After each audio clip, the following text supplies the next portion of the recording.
Salut, c'est Alex. Aujourd'hui, je voudrais vous partager la méthode que j'aurais aimé recevoir lorsque j'ai débuté dans Lightroom pour gagner du temps, pour trouver rapidement mes meilleures photos. C'est le truc que j'aurais aimé savoir la première année, la deuxième, la troisième, peut-être même la quatrième année. Voilà, bref, vous allez comprendre que cette étape-là, cette solution, ces différentes solutions vont vous aider sur le long terme. Si vous êtes passionné de photos, c'est sûr que ça va vous servir à trouver les meilleures photos, vos pépites. La première chose à faire direct dans Lightroom, c'est d'importer ces photos. Cochez toujours la petite case, évitez les doublons. Et ensuite, vous faites votre import dans les catégories. Venez bien organiser vos photos, c'est extrêmement important de bien trouver le système de renommage. Donc je vous en ai parlé dans une précédente vidéo, mais essayez d'avoir peut-être une collection par année et ensuite des sous-catégories où là vous allez fonctionner par thème, par mois, par client ou par style de shooting. Je pense par exemple si vous faites de l'e-commerce, du packshot, vous shootez peut-être des souliers, des sneakers, de la joaillerie, de la haute-jo, de la horlogerie. Voilà, je pense que vous avez compris, il faut catégoriser vos shooting photos pour pouvoir rapidement les retrouver. Et là aussi, je vous invite à mettre en place un système de dates. Ça va vous aider tout simplement à avoir un ordre alphabétique. Voilà, du coup c'est facile pour s'y retrouver.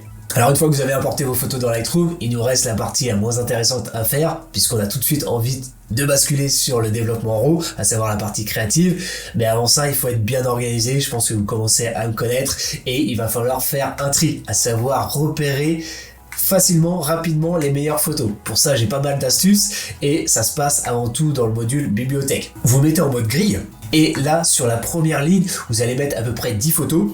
Si vous en avez 500, ça va aller assez vite. Si vous en avez 1000, ça prendra un peu plus de temps. Mais essayez de faire un rapide calcul pour savoir le nombre de photos que vous devez afficher sur votre première ligne pour avoir le moins d'étapes possible de tri. Et la première étape de tri, justement, ça se passe comment? Vous sélectionnez vos 10 photos avec la touche Shift enfoncée et vous basculez sur le mode Ensemble. C'est un mode comparatif, pour ça vous l'avez avec la touche Aide, ou alors en bas de votre fenêtre, à gauche, vous avez un mode Ensemble. Vous cliquez dessus et vous allez pouvoir afficher rapidement toutes vos photos à l'écran et surtout rapidement voir celles qui ne fonctionnent pas. Déjà celles qui ont des problèmes de cadrage, d'exposition, de saturation peut-être, je ne sais pas si vous avez fait des tests. En tout cas, vous allez pouvoir vite voir celles qui fonctionnent et celles qui ne fonctionnent pas en fonction de vos goûts, de vos exigences, de ce que vous souhaitez shooter, de ce que vous souhaitez avoir.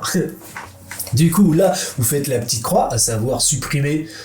Alors, vous n'allez pas supprimer les photos de votre disque dur, vous allez simplement les masquer. Voilà, elles seront plus sur le mode ensemble. Du coup, là, vous gardez peut-être 5 photos sur 10, 3 peut-être si vous êtes vraiment exigeant. Et là, vous mettez une étoile.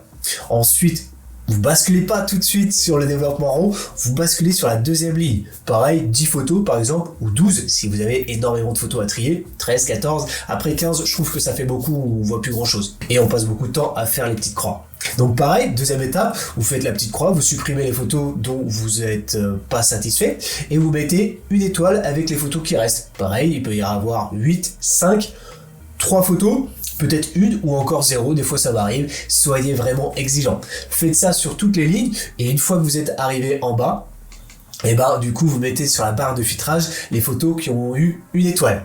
Du coup vous allez peut-être diviser par 3 vos photos, ou par 2, voilà, dans tous les cas, il faut qu'il y en ait moins.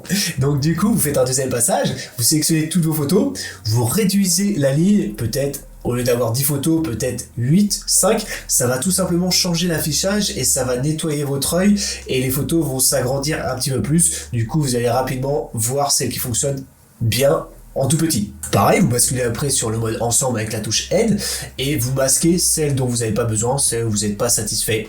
Soyez vraiment exigeant, c'est important. Attribuez cette fois-ci 2 étoiles avec la touche 2 du pavé numérique. Vous faites ça sur toutes les lignes et une fois que c'est fait, du coup vous aurez moins de photos. Pour ça, je vous invite à regarder en bas, vous allez voir, il y a un indicateur de nombre de photos. Donc si vous avez commencé à 100 photos, ça serait bien d'arriver à 1 étoile pour 50 photos, après à 2 étoiles, 30 photos, et après, je sais pas, moi... soyez exigeant, mais vous devez atterrir sur 5-10 photos, faut vraiment avoir les pépites. Et du coup, ça nous arrive à la troisième étape du tri, à savoir 3 étoiles. Une fois que vous êtes arrivé à 3 étoiles, je vous invite cette fois-ci à basculer sur le développement RAW pour voir ce que ça donne à la retouche. Faites vos retouches sur toutes les photos qui ont 3 étoiles, et une fois que vous avez fait ça, revenez dans la bibliothèque, faites un mode comparatif et venez attribuer 4 étoiles à celles qui fonctionnent bien avec la retouche. Ensuite, je vous invite à créer des copies virtuelles. Pour ça, comment vous faites, sur chaque photo, vous faites un clic droit. Enfin, c'est qui sont bien, hein. Vous faites un clic droit et vous créez des copies virtuelles. Du coup, vous allez pouvoir faire des nouveaux tests. Si par exemple, sur votre balance des blancs, vous avez fait une retouche plutôt chaude, bah testez une retouche plus froide. Ou alors avec une courbe des tonalités un peu plus forte. À savoir, plus de blanc, plus de noir. Voilà, essayez d'avoir quelque chose d'un peu plus péchu, mais surtout de différent. Voilà, créer des styles.